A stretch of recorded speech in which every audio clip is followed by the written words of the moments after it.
जो human right activist है उनको डराना था, धमकाना था,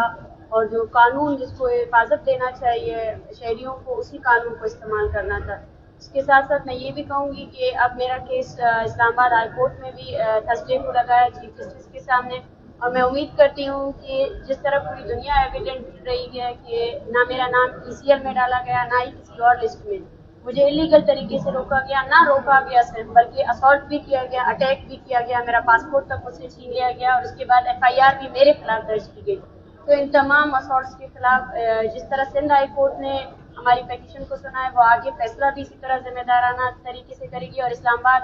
हाई कोर्ट में जो मेरा केस है उसमें भी चीफ जस्टिस साहब इस केस को प्रायोरिटी के बेसिस पर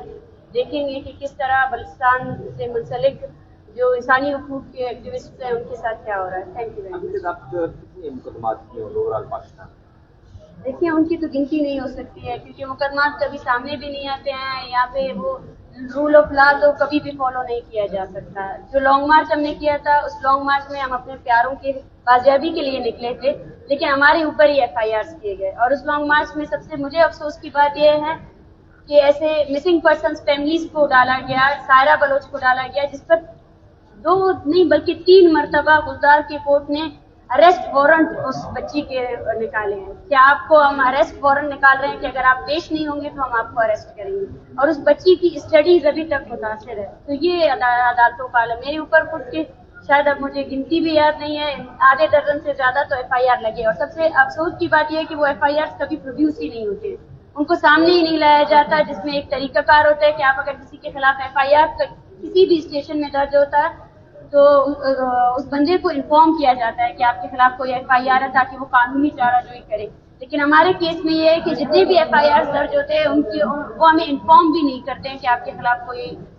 FIR दर्ज हुई है। तो हम इस चीज़ को अभी भी चैलेंज कर रहे हैं, और मुझे अफसोस के साथ ये कहना पड़ता है कि ग्वादर में जो राजी मुची के दौरान हमारा नेगोशिएशंस हुए थे गवर्नमेंट ऑफ बलूचिस्तान के साथ, उन नेगोशिएशंस को मुकम्मल तौर पर गवर्नमेंट ऑफ बलूचिस्तान ने तोड़ दिया है, जिसमें जितने भी लोग थे जिनका नोटिफिकेशन जारी किया गया था कि FIR क्वाश की जाएंगी, खत्म की जाएंगी, लेकिन अभी उन लोगों को अरेस्ट वारंट्स भी मिल रहे हैं। अच्छा, आप क्या समझते हैं कि सिंध हुकूमत भी बलूचिस्तान हुकूमत के नक्शे कदम पर चल रही है, और जो कुछ आपके साथ हुआ एयरपोर्ट पे और उसके बाद जो FIR हुई है, आप क्या समझते हैं कि दोनों हुकूमतों का एक ही लाहेअमल है? देखिए, मेरे ख्याल से ना यहाँ पे सिंध हुकूमत है, ना ही यहाँ पे बलूचिस्तान हुकूमत है। यहाँ पे एक ही चीज है जो हुकूमत कर रही है, और वो हम सबको पता है कि वो कौन है। पाकिस्तान की फौज है और मिलिट्री है। यहाँ पे सिर्फ नाम बदल हो सकते हैं गवर्नमेंट्स के, लेकिन हुकूमत सिर्फ वही कर रही है। आप कल जो वाक़या हुआ है कराची प्रेस क्लब के बाहर रवाजानी मार्च था, आपके ऐसे प्रोसेस से बहुत गुजरी है और दर्द भी महसूस किया होगा। कल आपने ये तमाम मनाजर आपने देखे, आप उसके बाद क्या क्या? देखिए, जब इज़हार राय पर गर्दन लगती है तो मैंने हमेशा यही कहा था कि जो इनका जराइम पेशा जो अफराद है, जराइम पेशा जो अदारे हैं, उनके जुर्म जो है ना कभी बलूचिस्तान तक महदूद रहे ही नहीं। वो हर सूबे में मौजूद है, और जो कल हुआ वो फाशिज्म थी मेरे ख्याल से, क्योंकि एक तरफ एक पुरअमन तरीके से मार्च, जिसमें अगर उसको होने दिया जाता तो शायद 1 घंटे या आधे घंटे के बाद वो खत्म भी हो जाता है, लेकिन जिस तरह एक्टिविस्ट के ऊपर, जिस तरह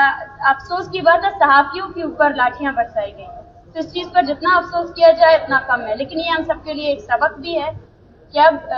ये जो फाशिज्म है, ये जबर है, इसके दायरे कार से अब कोई भी शख्स, कोई भी फर्क नहीं बचा है। तो हम सबको इसके खिलाफ मुनज़्ज़म तौर पर एहतियात के साथ आवाज़ उठानी चाहिए।